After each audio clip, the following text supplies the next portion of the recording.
big bucks here, Adam. What more can you tell us about Newton's new deal? Todd, this is a deal the Carolina Panthers and Cam Newton knew they were going to get done before the draft. They've been working on it since then, and it came together here in the last week or so where they put the finishing touches on a deal that will tie Cam Newton to the Carolina Panthers through the 2020 season. Earlier in the day, Cam Jordan of the New Orleans Saints signed a huge deal with the Saints. Great day to be Cam Jordan. Better day to be Cam Newton. So what does this mean as far as personnel goes for the Panthers? They can now build around Cam knowing he's going to be there for the foreseeable future. Well, there's no question about that. They've got to build around him, but that's something that they wanted to do, were prepared to do, and now are going ahead to go do right now.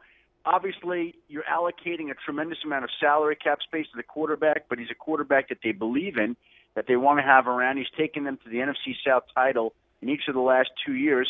And when you've got a quarterback who's the former #1 overall pick, who's got the skills that Cam Newton does, you don't waste any time. You don't get cute. You don't let him head into the last year of his deal. You get him locked up. And I think what's interesting here now is we've seen some big deals given out to Ryan Tannehill, to Cam Newton, and yet we still have Eli Manning, Phillip Rivers, Russell Wilson, and Andrew Luck headed into the last year of their current contract. So we've seen a lot of activity on quarterback deals, but there's plenty more of quarterback activity ahead with all those players entering the last year of their contracts.